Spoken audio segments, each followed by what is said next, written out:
Rahul Gandhi mind గేమ్తో Jaganmohan Reddy వెన్నులో వణుకు పుడుతోందా? సజ్జల రామకృష్ణారెడ్డితో అత్యవసర భేటీ అవ్వడానికి కారణం అదేనా అంటే అవుననే సమాధానం ఇస్తున్నారు కొంతమంది రాజకీయ విశ్లేషకులు.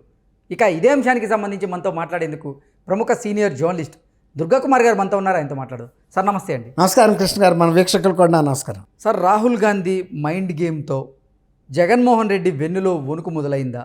సజ్జల రామకృష్ణారెడ్డితో అత్యవసర భేటీ అవ్వడానికి కారణం అదేనా అంటే ఏం చెప్తారు సార్?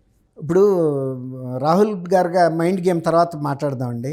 మనం ముందు రాష్ట్రానికి పరిమితమై మాట్లాడదాం. ఓకే. సజ్జల రామకృష్ణారెడ్డి గారితో భేటీ అవని రోజంటూ ఏదన్నా ఉందా అండి జగన్మోహన్ రెడ్డి గారికి? ఎమ్మెల్యేలు కలవపోవచ్చు, ఎంపీలు కలవపోవచ్చు, మినిస్టర్లు కలవపోవచ్చు, ఇంకా సీనియర్ లీడర్లు ఎవరైనా అనుకున్నా కూడా వాళ్ళు కలవలేకపోవచ్చు. సజ్జల రామకృష్ణారెడ్డి గారు ప్రతిరోజు కనీసం 3 సార్లైనా కలవగలిగిన స్వేచ్ఛ ఆయనకు ఉంది.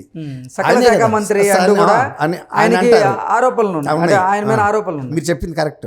సకల శాఖ మంత్రిగా ఏ మంత్రిత్వ శాఖకు సంబంధించిన అయినా ఆయనే మాట్లాడతాడు. ముఖ్యమంత్రి గారి స్వగృహంలో జరిగే విషయాల గురించి అయినా ఆయనే మాట్లాడతాడు.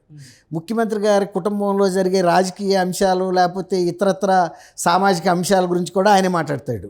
అట్లాంటప్పుడు సజ్జల రామకృష్ణారెడ్డి గారు ఆయన పక్కనే ఉండగా అసలు జగన్మోహన్ రెడ్డి గారి కోట ఇంత బీటలు ఆడటానికి కారణం ఏంటి అంటే, రాహుల్ గాంధీ అక్కడి నుంచి ఏమి ఫిరంగులేమి గుళ్ళు వదలలేదు కదండి.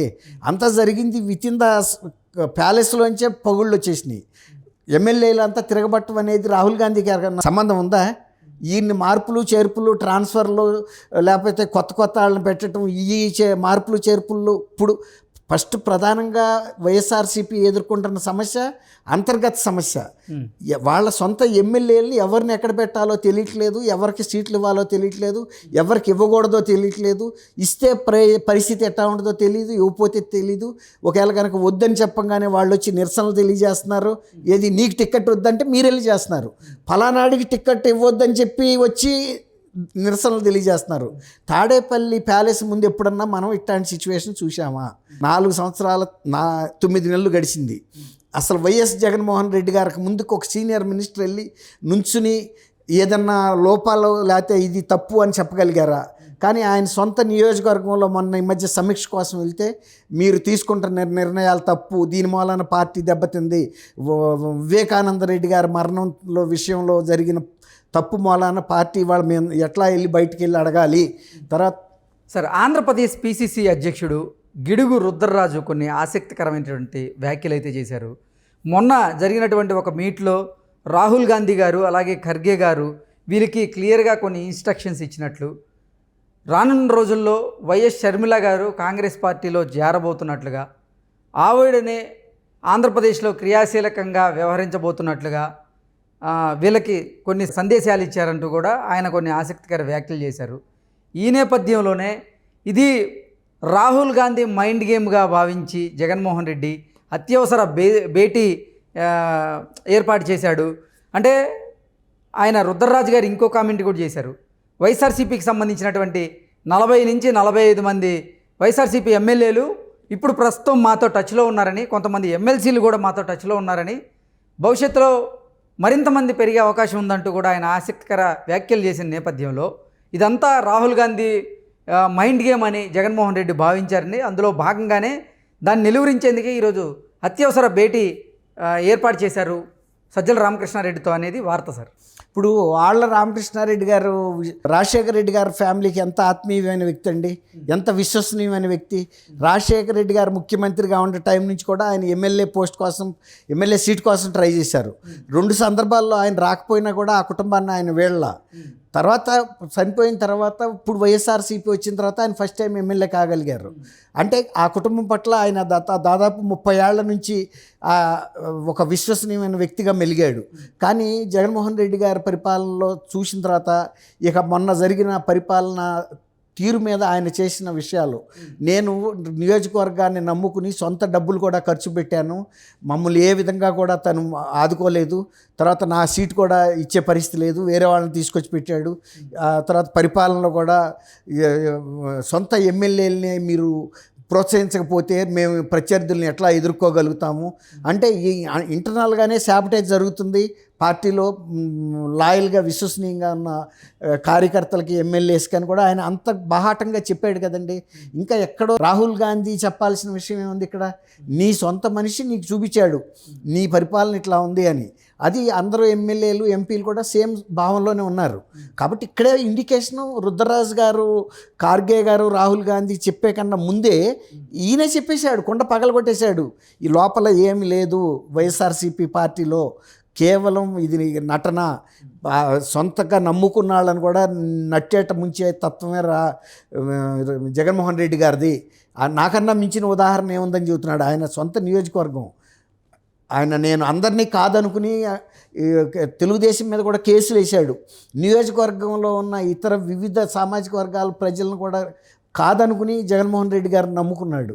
చివరికి ఆయనే చెప్పిన తర్వాత ఇవాళ రాహుల్ గాంధీ గారు చెప్పాల్సింది ఏముంది? అక్కడి నుంచి ఫిరంగి పేల్చేది ఏముంటుందండి? ఆళ్ళ రామకృష్ణారెడ్డి సొంత పార్టీలో ఆయనకి అత్యంత ఆత్మీయమైన వ్యక్తి. అనేక ప్రైవేట్ కేసులు కూడా చంద్రబాబు నాయుడు గారి మీద వేశాడు. అట్లాంటి వ్యక్తే ఇంకోటి చెప్పాడు ఆయన, నేను షర్మిల్ గారు ఏ నిర్ణయం తీసుకుంటే ఆ నిర్ణయానికి కట్టుబడతానన్నాడు. అంటే అది ఒక ఇండికేషను షర్మిల్ గారు రేపు ఒక కీలకమైన నిర్ణయం ఆంధ్రప్రదేశ్లో తీసుకుని వస్తున్నారని కదా ఆయన చెప్పింది. వచ్చినప్పుడు నేను ఆమె అంటే ఇప్పుడే చెప్పేశాడు ఆయన. అంటే ఏ నిర్ణయమైనా తీసుకొని ఉండే, ఎక్కడ దూకితే నేను అక్కడ దూకుతానన్నాడు. అంటే దాని అర్థం ఆమె ఆంధ్రప్రదేశ్ రాజకీయాల్లోకి వస్తాను, అక్కడే మనకి ఒక ఇండైరెక్ట్ ఇండికేషన్ వచ్చేసింది. అది కూడా చాలా కీలకమైన నిర్ణయం తీసుకుంటుంది అన్నాడు. కీలకమైన నిర్ణయం అంటే ఆయన తండ్రి ఏ పార్టీలో అయితే చీఫ్ మినిస్టర్ అయ్యాడో, మొన్న ఆమె ఏ పార్టీలో అయితే విలీనం చేయటానికి రెడీ అయ్యి విలీనం చేసిందో, ఇక అంతకన్నా ఏం వెళ్తుంది? ఇప్పుడు అన్నతో అయితే రాజీ పడలేదు, ఆ స్థాయి ఇప్పుడు దాటిపోయింది. రాయబారిని కూడా తిప్పి పంపింది. శుతిమెత్తగా అన్ని ప్రశ్నలు అడిగి ఆయన కూడా ఏమి ప్రశ్నకు సమాధానం చెప్పలేని పరిస్థితిలో తలంచుకెళ్ళిపోయాడు. ఇప్పుడు ఆమె తెలుగుదేశంలో అయితే జారదు. ఎందుకంటే ఆమె చెప్పుకోవాలంటే కూడా నా తండ్రి వదిలిన ఆశయాలకి నేను కట్టుబడి నేను పని చేస్తానని చెప్పాలంటే కాంగ్రెస్ పార్టీ వాళ్ళకి సరైన వేదిక. కాబట్టి అందులో ఆల్రెడీ ఆమె తెలంగాణ ఎలక్షన్కి ముందే చెప్పేసింది కదండి, పార్టీ నేను ఇక్కడ విలీనం చేస్తున్నానని. కాకపోతే ఇప్పుడు ఆ ఏ బాధ్యతల్లో వచ్చినా కూడా చాలామంది ఒక్క ఆళ్ళ రామకృష్ణారెడ్డి ఇవాళ బయటపడి చెప్పాడు. ఇవాళ చాలామంది ఆయన ఖార్గే గారు చెప్పినట్టు, ఇది మన రుద్రరాజు గారు చెప్పినట్టు సహజంగా వాళ్ళతో టచ్లో ఉంటారు, షర్మిల్ గారితో కూడా టచ్లో ఉంటారు. షర్మిల్ గారికి తెలియని వ్యక్తులేం కాదు కదా ఇది. వీళ్ళంతా రాజశేఖర రెడ్డి గారిని ఒక పెద్ద అన్నగా చూస్తారు. అన్న కూతురే కదా షర్మిలమ్మతో అందరికీ ఆత్మీయమైన ఒక కూతురు లాంటి వాత్సల్యం ఉంటుంది. ఆ అమ్మాయి అంటే అందరూ అభిమానిస్తారు. ఇప్పుడు సజ్జల రామకృష్ణారెడ్డి గారిని అర్జెంటుగా పిలిపించేసి ప్రతిరోజు చర్చించే విషయాల కన్నా కొత్త విషయాలు ఏం చర్చిస్తారండి? ఆయన ఒక్క సజ్జల రామకృష్ణారెడ్డి గారే మిగిలాడు ఆయనకి. ఎవరు పార్టీలో ఇంకెవరు కూడా నిన్న అడిగింది కదా, ఇన్ని వ్యతిరేక నిర్ణయాలు తీసుకుంటున్నప్పుడు మీరు ఎందుకు ఆపలేకపోయారు, వాళ్ళు ఓడిపోవటానికి సిద్ధంగా ఉందని పార్టీ సుబ్బారెడ్డి గారిని అడిగింది. నన్ను వదిలిపెట్టేసేయండి, మీరు గెలవగలుగుతారా? ఇన్ని వ్యతిరేక నిర్ణయాలు, ఇంతమంది ప్రజల మీద వ్యతిరేక పరిపాలన జరుగుతున్నప్పుడు, దుష్పరిపాలన జరుగుతున్నప్పుడు బాబాయ్ నువ్వు అక్కడుండి ఎందుకు ఆపలేకపోయాయని అడిగింది. దానికి ఆయన సమాధానం లేదు. ఎందుకంటే సుబ్బారెడ్డి గారు చెబితేనో XYZ చెప్తానో జగన్మోహన్ రెడ్డి గారు వినరు కదండి. ఇప్పుడు మీరు అన్నట్టు సజ్జల రామకృష్ణారెడ్డి గారు మరి కీలక సమయంలో పిలిచారంటే ఏమన్నా మంచి సలహాలు ఇస్తారేమో చూద్దాం. మరి ఆయన సలహాలను బట్టి పార్టీ ఇంకా ముందుకు వెళ్ళగలుగుతుందేమోనని.